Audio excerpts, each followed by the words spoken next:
Hey, everybody. Welcome to the Leader to Leader podcast, the show where we dive into strategies and stories and breakthrough moments that shape world-class leadership in today's fast-moving environment.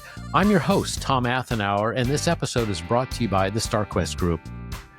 You sometimes feel like lately things are like out of control or your tank is just running on empty. Well, if you feel that way, you're not alone.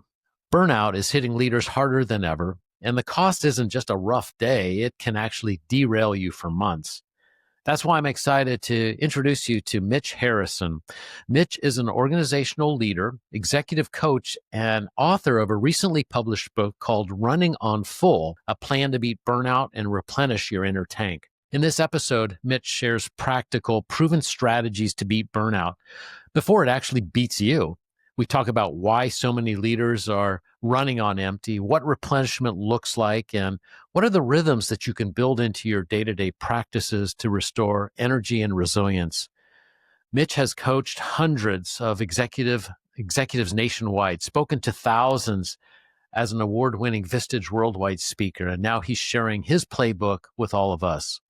So if you have been feeling a little bit drained, a bit stressed, or just not yourself, this episode might be what you need to reset.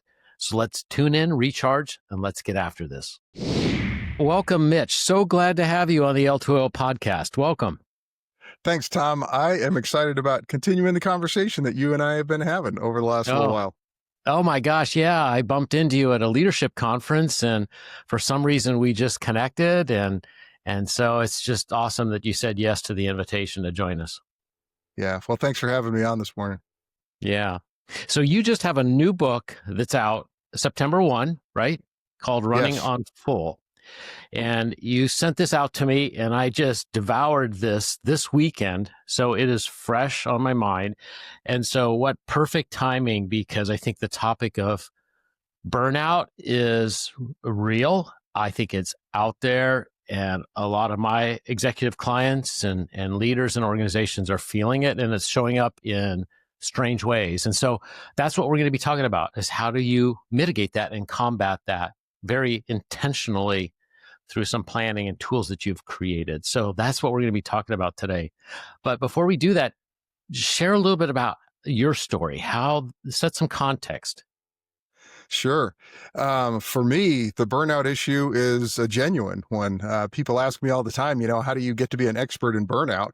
And I think I took the easy way and the hard way. I just plunged into it myself, full blast. I ended up finding myself really struggling and not being able to recover, which I found out later is really one of the symptoms of burnout. When those times when you're able to rally and kind of put it back together and keep going.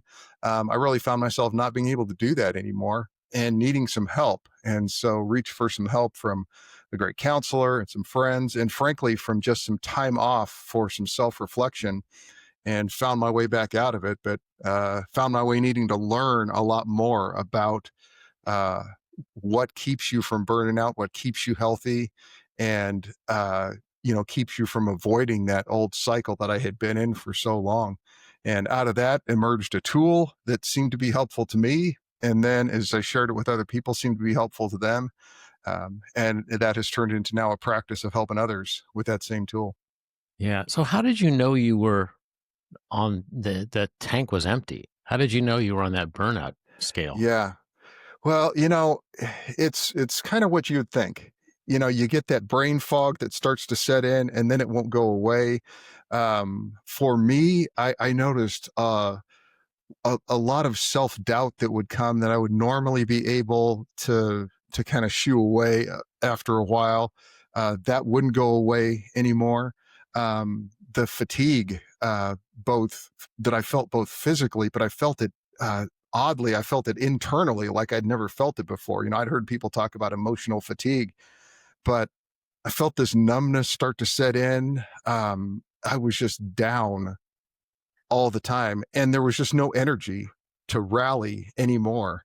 And how we do. We have a tough week. We go home. We rally over the weekend. We rest. We do the things that we do, and then Monday you go, okay, let's get up and go again. I didn't have that anymore. I couldn't rally anymore. I couldn't get myself past that inner sense of fatigue that I was feeling.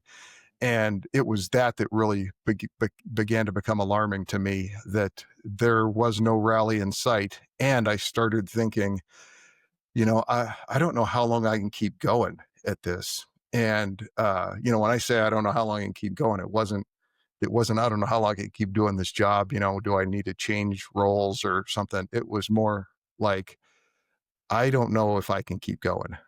And Yeah. it's like the road that I was on just disappeared into a fog at about 3 or 4 months ahead of me, and I couldn't imagine anything beyond that, and that was really alarming to me.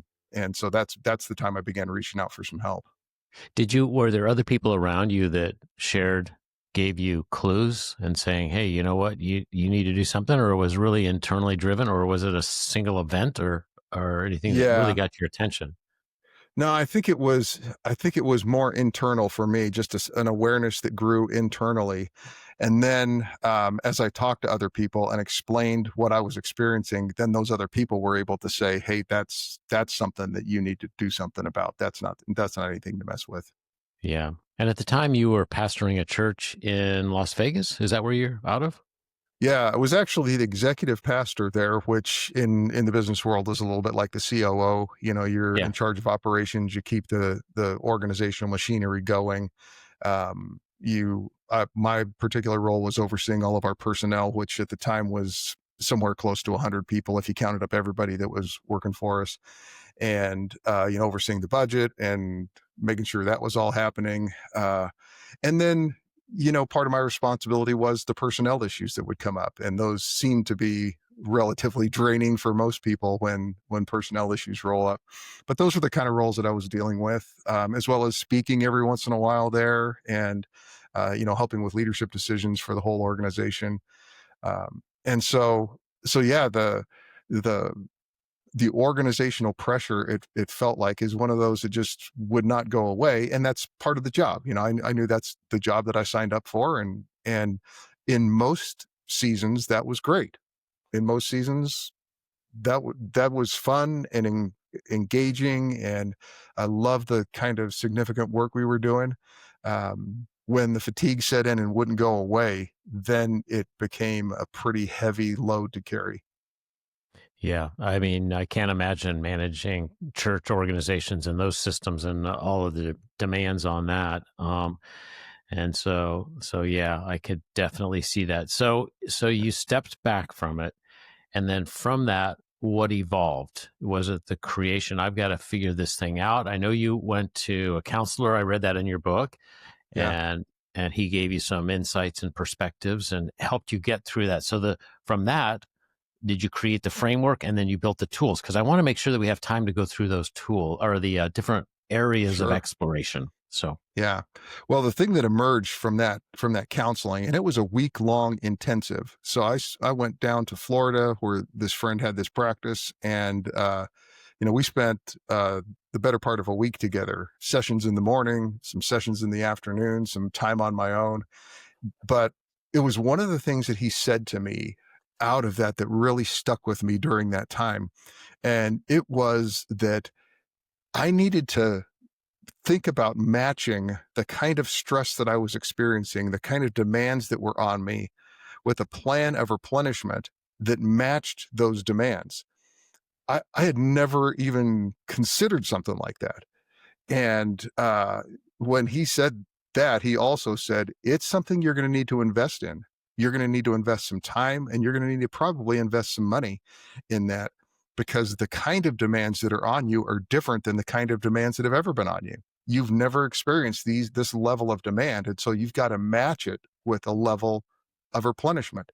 And that just made sense. It made me go back to this half marathon that I write about in the book, where yeah, I had run this half marathon, had been doing great. In about mile 11, I just kind of bombed out of this half marathon. And it was because I hadn't eaten enough. I had all this stress of running a half marathon and not enough fuel in the tank, and I crashed. Well, when he told me that, I remembered that experience and thought, that's what happened in my work. Too much stress for too long a period of time, not enough matching replenishment. And the same thing happened to me at work that happened to me in that half marathon. Only the thing that was happening to me at work was going to take a little longer to recover from than a half marathon. Yeah. And so Yeah. that's really where it started.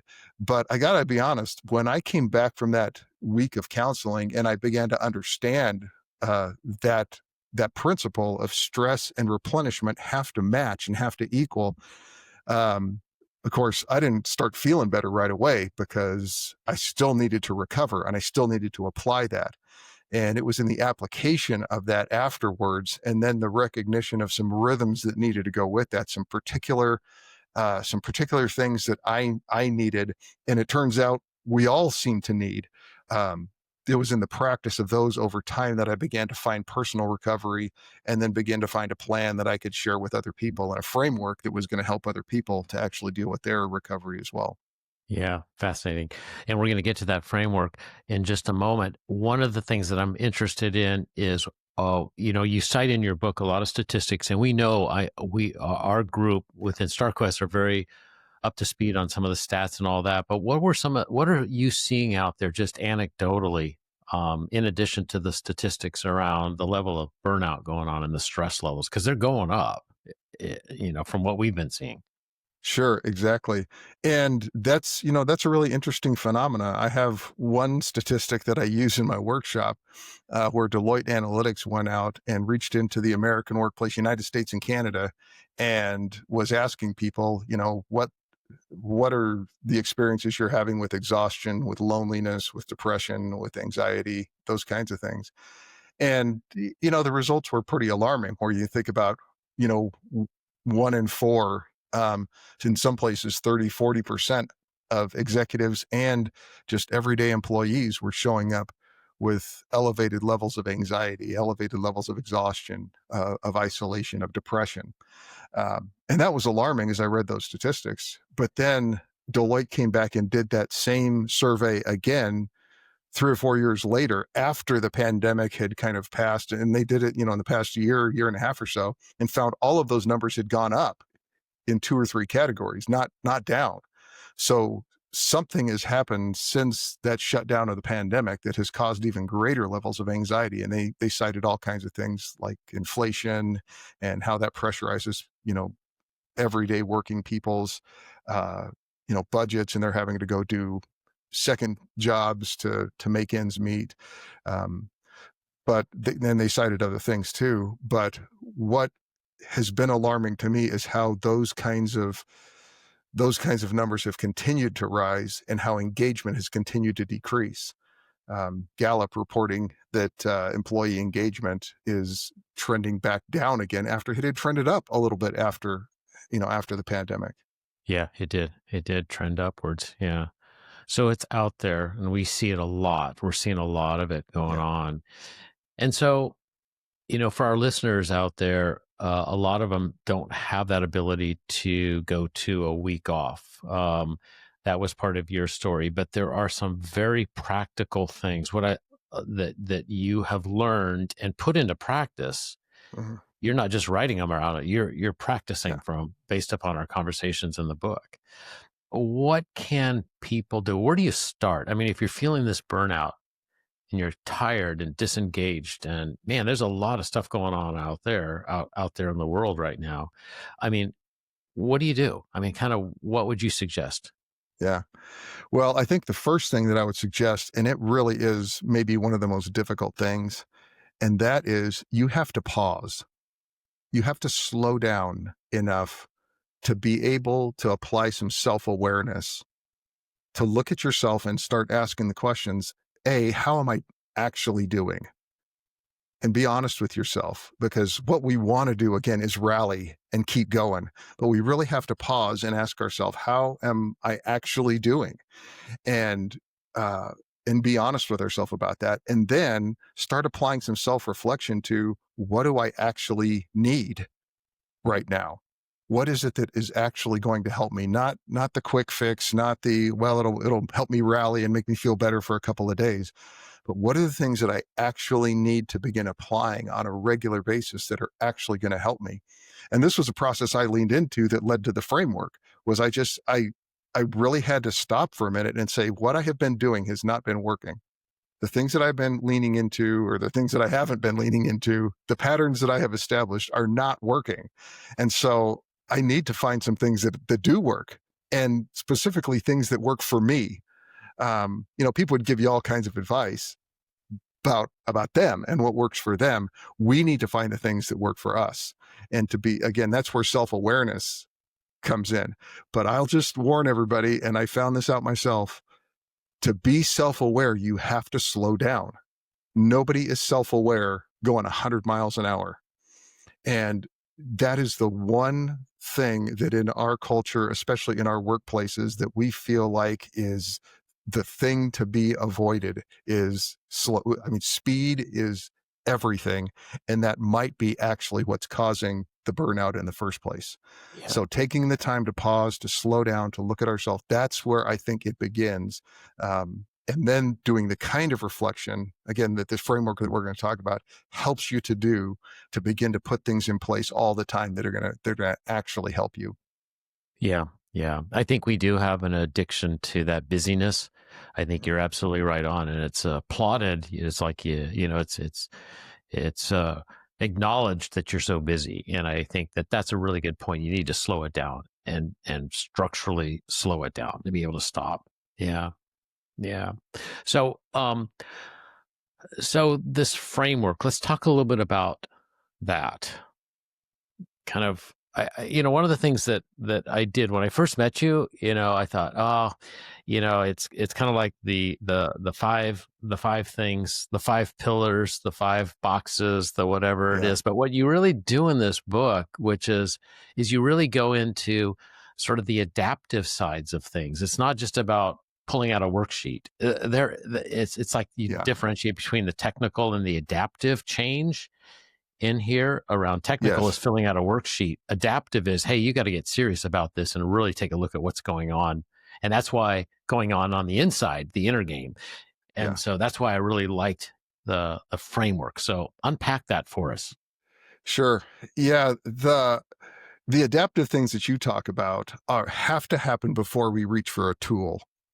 And, oftentimes people want to get the silver bullet, want to get the magic wand, take the magic pill, and everything's fine. And it can sound like that's what I'm talking about. Hey, just grab this framework of these 5 things, and that's great. And we should reach for good, helpful tools.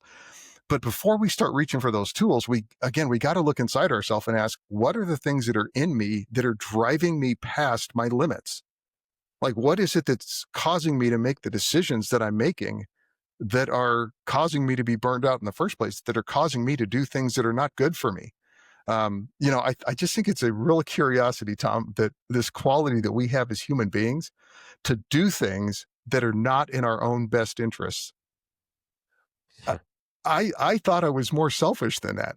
I thought I was more self-absorbed than that. I thought it was all about what was helpful to me and what was making me feel good and what would make me better. But it turns out that I'm willing to do things that are not good for me. I'm willing to keep going when I should be slowing down or stopping. I'm willing to push myself to the brink and beyond. And it's a real curiosity to me. And I call these in the book adaptive challenges, these things like toxic responsibility, this toxic sense that I have to be responsible for everything. What I call chronic improvement. It's the perfectionist, somebody who just chronically has to be sharpening and shaping and improving. That nothing is good enough. Nothing is ever perfect enough. And the hyper urgent, that thing in us that wants us to get after everything and do it today, and it's got to be done right now, and I can't wait.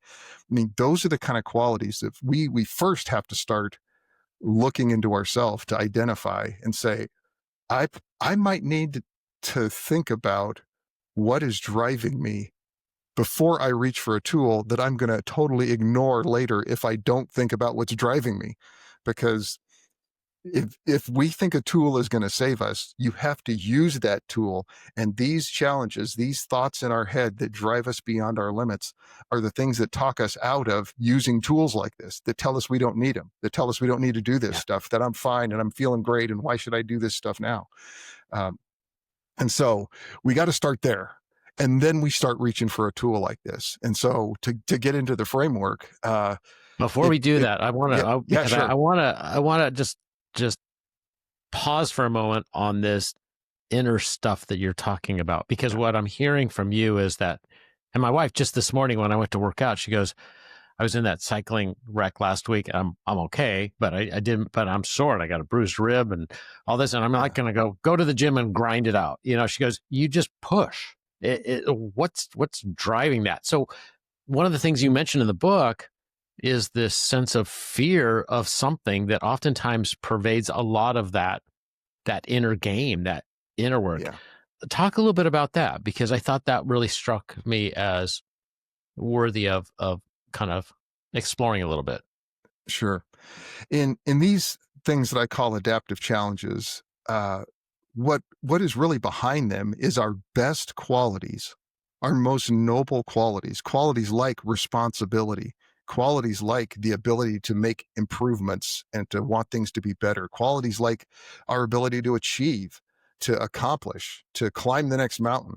Um, you know, urgency is not a bad quality. In fact, I would not hire somebody that does not have an appropriate sense of urgency. I don't want to have to be going, come on, man, let's go. I don't want to have to do that all the time. Discipline. Discipline is you cannot succeed without a great sense of discipline. Serving, without a heart to serve other people, you're going to have a very difficult time, meaningfully providing products and services that actually meet other people's needs very well without thinking about how you can serve them. Those are our most noble qualities.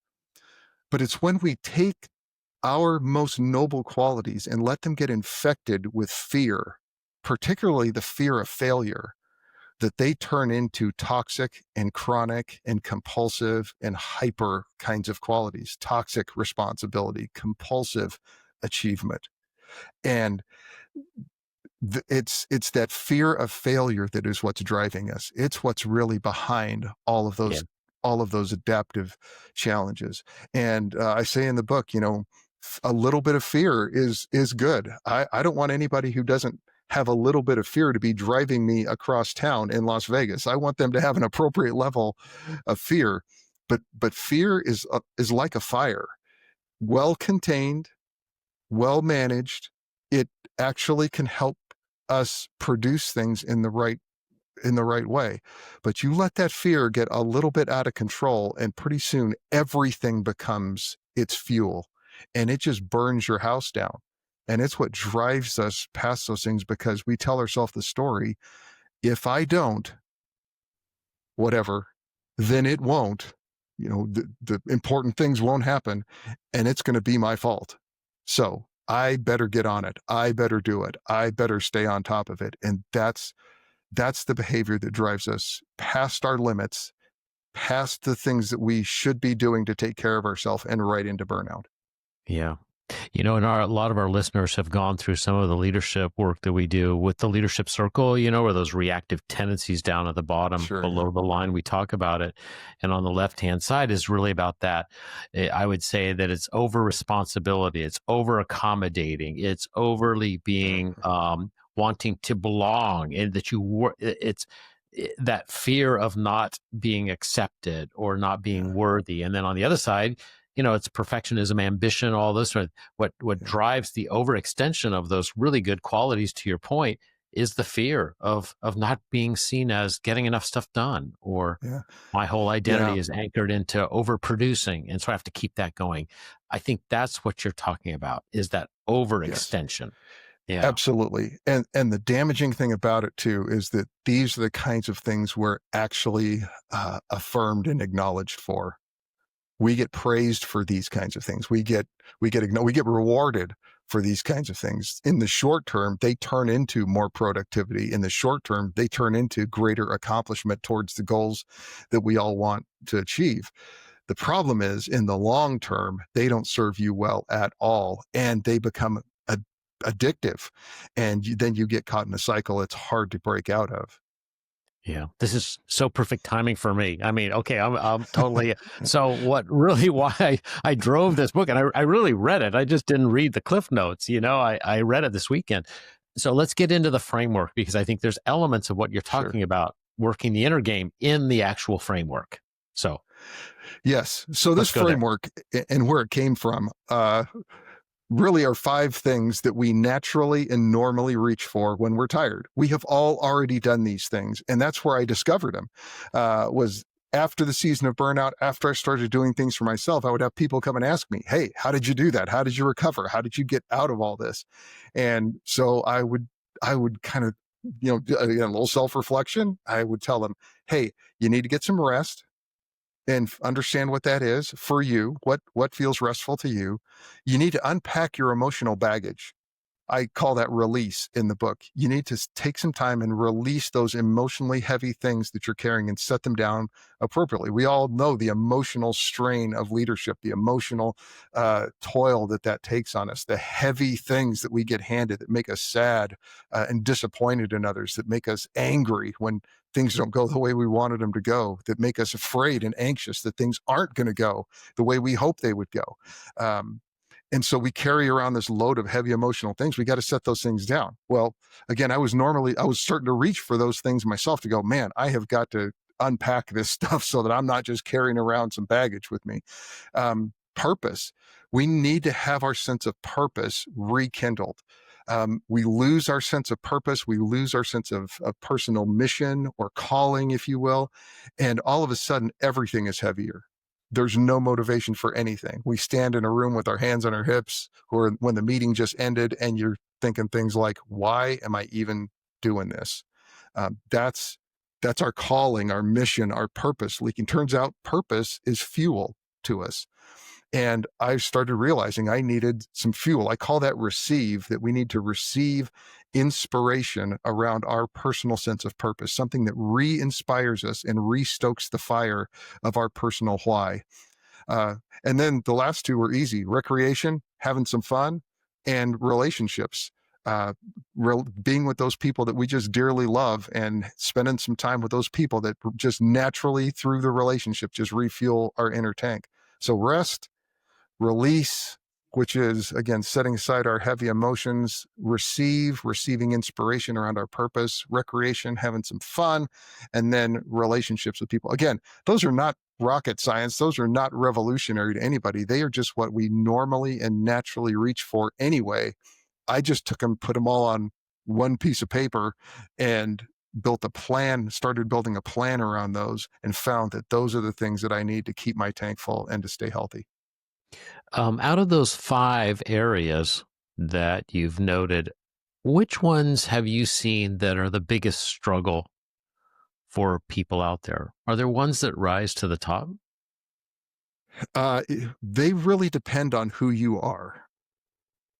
So introverts oftentimes isolate themselves and don't reach for relationships. They pull away from relationships because they find themselves gaining energy when they're alone. Nothing wrong with that. But even I tell you, as a card-carrying introvert, you still need relational time to connect with other people. For people that are high ambition people, talking to them about rest. In other words, what I mean by rest is setting aside time when you do not work, when you don't work, and identifying periods of time when you stop working. That's hard for people that think that my contribution comes when I am on. And they're right. When they are on, man, they light up a room. They light up a company. They light up their family. When they are on, they are contributing their very best. The problem is we all need periods of time to be off as well. And they have a hard time finding time to be off and to know how to shut it off, particularly shutting this off so that they can rest and sleep and engage with other people and things like that. So depending on who you are, you're going to struggle with one of these 5 things. Just personality driven, I would guess, has a huge part of this. Absolutely. Yeah. We also think on the purpose side, I watch this all the time. We think our purpose is going to last forever. That sense of purpose and mission that caused us to start the company, or that caused us to head up that new initiative, or that great idea that we've got that we found energy around. We think that's never going to go away because the idea was so great. What I found is the difficulties of life and of work and of navigating and accomplishing will beat the living purpose right out of you. And to assume that clarity, that sense of energy around things that are our purpose or our mission, assuming that that's going to last forever, may be the wrong thing to assume, because it doesn't last forever. We have to do things to keep that fuel. Yeah. So there's ditches all over the place when it comes to missing the things that we need to stay healthy. Yeah, that whole purpose thing has given a lot. It's been given a lot of attention over the years, and my reaction to that, and some of it when we're working with our clients, is, oh, geez, not another purpose thing. But what I'm hearing from you is, it's almost like the why, to kind of Yeah. piggyback Simon Sinek's stuff.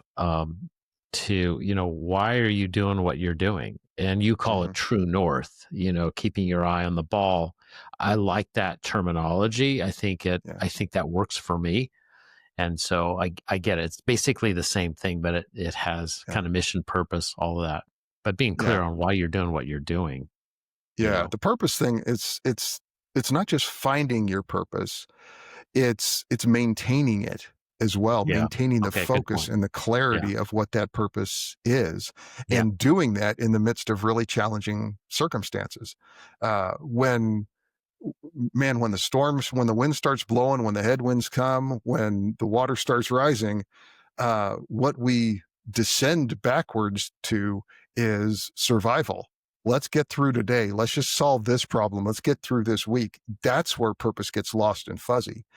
And it's in the challenges that cause us to just deal with the immediate, rather than lift our head back up and say, where is all this going? Where am I going? What do I care about? What are my values? What matters to me? It's the maintenance of our purpose, not just the discovering of it, that's the issue. I hear lots being made of finding your purpose, and rightfully so. We should discover and understand and clarify what we are all about and what we value.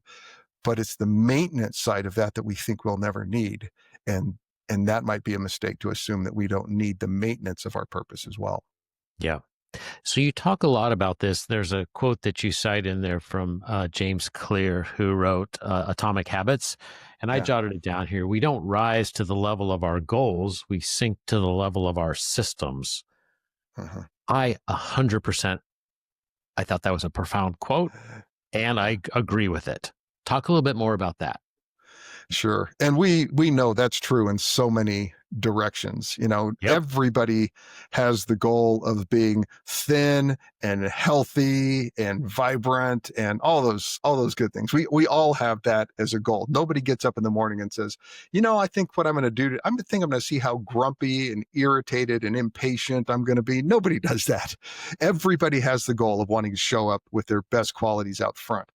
The difficulty is, it's not knowing the goal that's the issue. It's not having the goal that's the issue. It's building a system to get us the goal. And we know this is true in so many other areas of our life and of our work, that really it's the system, it's the application, it's the day-to-day that ends us up in the right direction. Well, it's the same thing with our personal replenishment. It's the system. And what I run into most often, and again, I think this might be the most deadly when it comes to us being healthy, is assuming I can wing it. I can I'll just figure it out along the way. So we'll plan that vacation, and, we'll go. And once we get on the vacation, it'll be fine. Once I get there, it'll be fine. And what I have found to be true in so many cases is that people end up wasting their vacation days because they don't know how to take a good vacation. And so they assume that the vacation is what's going to help them, when it's actually a good vacation that helps you. It's a good day off that helps you. And to do that, you have to have a system that points you in the direction of what makes it a good vacation. And that's why this framework of these 5 things, it's not only helpful to tell you the activities that you need to be a part of your replenishment plan, it also tells you what you need from each activity. So for me, a good Yeah, I vacation get it. is Yeah. one that is a good vacation is full of rest. A good vacation is full of recreation, and a good vacation is full of great relationships with great people. That makes a great vacation for me. I've known people that a great vacation for them is full of purpose. Like they love to go and learn and absorb and experience new things that fuel that sense of purpose and mission in them. And they love going and doing things like that. Well, that's what I mean about being good at taking a vacation, and where a system and a process helps you to be competent at it rather than just haphazard or trying to be accidental about this very important piece of what helps keep us productive and moving in the right direction. Yeah, it sounds very I like what you're talking about, because I'm going on vacation starting tomorrow Yeah. actually, and I'm taking this. For those of you not seeing the video, it's holding up my phone, but I'm leaving my laptop, and that's kind of unusual for me, and so but I think your point is well taken, that you have to be thoughtful around getting the rest, because if you're plugged in, you have to set some boundaries on this. And we have one of our clients that their organization has adopted a practice that people don't check emails when they're on vacation, and that was not always the case organizationally. And they've set some very clear boundaries around establishing a cadence, a system of rest, and I think that's the first step in your five. I think that is Yeah. such a good point. Yeah. Yeah. And again, that's where the fear comes in. Cause I know when you said that there's a company that tells their employees not to check email on their vacation, fear just rose up in maybe a lot of your Uh, listeners to go, Oh oh my my God, gosh, we absolutely. could never do that. That what Absolutely. the amount of things that would happen. Um, Or the boss so says you don't check your emails, but then they check their emails when they go on vacation. So you got two different messages. So what are you going to do? Check your emails, right? Yeah. yeah, and the that those are the kinds of things. Again, they may have a short-term gain, but long-term, they turn into things that actually are detrimental to the productivity of our organizations. And a lot of times people, see me coming and they say, oh my gosh, here's the guy that's going to tell us to take a nap all the time and get ping pong tables in our, break rooms and all this kind of stuff. I am about working hard. That's, in fact, if you're not committed to working hard and being productive, you don't need the stuff that I talk about. Like Yeah. you could be a slacker on your own time. You could be a slacker without this stuff. You don't need that. You only need this if you're planning on running the half marathon. If you're planning on doing something meaningful and worthwhile, if you're planning on working hard, you've got to plan into it times of replenishment. That's why I noticed when they put that race, that half marathon together, there's stations along the way that give you things like water and those little gel packs and things to replenish you along the way, which I would totally ignore, by the way, running half marathon again, which got me into the trouble. But Yeah. we ignore Yeah. the aid stations along the way, thinking that we're going to run this great race forever and never Yeah. need to take a time to pause. But it's really about high productivity. And what studies are finding more and more these days is that when people make personal commitments to these kinds of things, absenteeism goes down, employee turnover goes down. In some cases, healthcare costs have gone down. Yeah.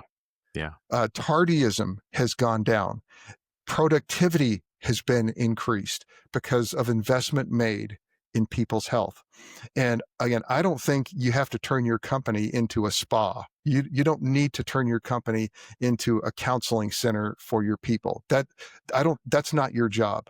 But encouraging people to use a tool and to adopt a tool personally that's going to help them build their own personal plan of replenishment, and then holding people accountable for leaning into that tool themselves. That's what I think a company can do to help their productivity as an organization. So when employees show up and say, "Wow, I'm really smoked. I need to take some time off. I need to take a half day off and go home and rest. And I need all these things." Yeah. What you can say is, "How are you doing with your personal plan? Remember that plan we trained you in? How are you doing with that personal plan with these 5 R's that help you? What are you doing with those? How do you need to shape those up so that you don't need all this extra time off all the time? And teach people to take their own personal responsibility for their personal replenishment and have a culture that helps people to do that. And yes, does some things in the culture to encourage that and to promote that. But you don't have to turn your company into a spa No, to do this, to no, have healthy people. no. Yeah, And also too, you do it, you model it. You should be absolutely. if you're advocating Yeah, it, you need to be modeling it. That's integrity, yeah. right? Yeah, That's it. yeah, That's it. They yeah. call us leaders for a reason. People will do what we do. And Not what we say, but what we do yeah, they'll do every what we do. time and time They again. Yeah, I think they should watch us as leaders and see how we show up differently because we have got the resilience that has come from having a great personal plan for our own replenishment. In fact, I yeah, think that is maybe one of the top 2 or 3 qualities of this true north you're talking about. This true north idea being, what am I like when I am at my best? That should become a guide for me. And I think obviously joyfulness, somebody who shows up with just a great sense of happiness and excitement and anticipation, um, calmness, peacefulness, so that when the bombs are dropping, when things are difficult, when challenges are coming, that they're calm and at peace. I mean, those are the kind of leaders we want to follow, right? That when the wheels are coming off, there's that leader that stands there and says, "Hey, it's going to be okay. We're going to all figure this out together. Don't worry. We got each other in this." That's the kind of leader we want to follow. But the third quality, I think, of those top 3 is resilience, the ability to handle really challenging things and come through that well, to step into those challenging moments and to be able to be okay in the midst of challenges. Those are the kind of qualities that start showing up when we take good care of ourselves.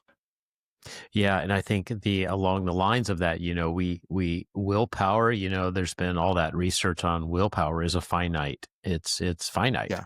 right? Oh And yeah. it Yeah, for sure. and because oftentimes there's I'll try harder next time. Well, that is not a good sustainable strategy over the long term. And so, Yeah. really going deep is what I'm hearing from you is such a critical part of this thing. Really getting a sense of what are you trying to accomplish here? What's important to you? What fuels your tank? And then Yeah. resilience, being able to be resilient. You can't be resilient when you're on a third of a tank or a quarter of it, or the yellow lights on, right? Yeah, Yeah, for sure. yeah, And yeah. I think when our people see us living like that, because they assume if you're a leader and you sit in the C-suite of an organization, if you're they assume your job is hard. In fact, you might even hear them say, "Man, I don't want to have to make the decisions you have to make. I don't want to have to do the things you have to do." And but when they see you handling those things really well, they start saying things like, "What are you doing behind, like, what I'll have what you're having. Like, I want Right, what you're right. doing." And then you can begin to share with people what you're doing. But you're right, you have to live it authentically first yourself. And then when you do that, it sets a great example inside the organization, uh, so that people begin to think there is a different way to approach this than just Yeah, burning myself out. And then you yeah, get all the positive benefits of them leaning into a healthy life as well. yeah. If you were to sum all this up and boil it down to three takeaways, three sort of big ideas from this discussion, what would those three things? And then I have a few questions that I ask all our guests. Sure. So and I haven't prepped you on this one, but I'm going to throw them at you anyway. But three big ideas that you want Sure. people to think about. Yeah. First one is what we were just talking about. Know your true north. What is your true north? What are you like when you were at your best? Identify those qualities. Think back to that time when you just came back from a great vacation, when you're feeling rested, you had wind in the sails, you were excited and full of purpose and encouraged and engaged. Identify those 2 or 3 qualities that are your true north. And then ask yourself, how do I balance stress and replenishment? Like, what Yeah. kind of stress do I experience? What's my picture of stress? Some people would say, "Man, I feel like an air traffic controller with planes buzzing around my head," or "I feel like that plate spinner guy," or "I feel like a Sherpa carrying a big pack." What is your kind of stress, and what kind of replenishment do you need for your kind of stress? And then once you identify that, then go to work putting this plan together of these 5 things of rest, of emotional release, of receiving around your purpose, of recreation and fun, and of getting together in relationship with other people. What are the rhythms that you need to balance your stress and replenishment so that you can be at your true north? Those are the things. If you can lean into those three ideas, then you can begin to put a plan together that's going to get you more of your true north all the time. And it's a plan that's not just about doing a plan. It's grounded in some sort of higher purpose. It's grounded in very much the why. And you have to also kind of embed the rest to make sure Yeah, you're of clear mind. Yeah. absolutely. Yeah. So I have a couple of questions, and we'll Yeah. finish on how do people get a hold of you. This has been great. So the best advice, I would say, I normally ask the question, the best piece of leadership advice you've ever received, but I'm going to broaden it a little bit. The best piece of life advice you've ever received. Wow. Well, that's a big one. Um, I think lately, the thing that I have been thinking about more lately is that the more curious I can be and the more questions I can ask, the more I'm going to learn, and the more ultimately I'm going to grow, and the better I'm going to be when I come to the table. And that's hard for a guy like me sometime that was raised with this leadership idea that it's the experts that are the most helpful. The people who know the most are the most helpful to others, rather than the people who can be the most curious and ask the most questions about what you don't know. And so I think I'm learning that these days, and probably it's the piece of advice that is on my mind, maybe more than just about any these days. Very wise. What's the best, other than this book? I mean, what's the best leadership book that if somebody came to you and said, "Hey, you know what? I'm on a long flight over to wherever. What book would you recommend that I read if I'm on this journey? Kind Yeah. of, is there something else?" I've read a great book by Arthur Brooks called From Strength to Strength. And maybe others have recommended this. It really speaks to people who are on my end of the leadership spectrum these days, where I just turned 61 this past month, and uh, have been considering and walking this journey into this new part of my leadership life. But he really nails the idea that over time, our leadership competencies change. And you can almost watch them change, and you can experience them changing. But we should be aware of how those competencies that we have as leaders are changing as we get older, and really lean into the new competencies that come with age, and that are so needed today, and frankly, that are so welcomed by younger leaders today. So it was a fantastic book, From Strength to Strength, by Arthur Brooks. Great book. A last one is, we oftentimes will ask our leaders in session to think about how, fast forward, how do they want others to describe them in just a couple, 3 words, when they say, what was it like to work for Mitch? How do you Yeah. want people to remember you as a leader? Yeah, it's really funny. One of the things that I had a wake up call around through this whole burnout experience was nobody had ever accused me of being a joyful, peaceful person. Hmm. And Wow. they may have accused me of being creative. They may have accused me of being productive, but nobody ever accused me of being joyful and peaceful. And I thought, the people that I want to be around the most are the most joyful, peaceful people that I know. And I thought, man, I think that says something about what I have prioritized, and frankly, about what I was experiencing, because I had to realize I was not experiencing a whole lot of joy or peace. And that was not only showing up with other people, that was also showing up in me. And so I really set out using those. In fact, if you ask me what my true north is, those two are the top two things, of being joyful and being peaceful, and then of also being empathetic. And simply, we think empathy can be a weakness, but simply understanding what others might be feeling and experiencing, and to pause long enough to consider that before I try to apply some solution to them. Um, So those really have become the kind of qualities for me that I want to see happen in me. And I want to plan together to help get me those things more often. And I find myself being able to be way more empathetic when I am joyful and peaceful. So those are what I aim at these days.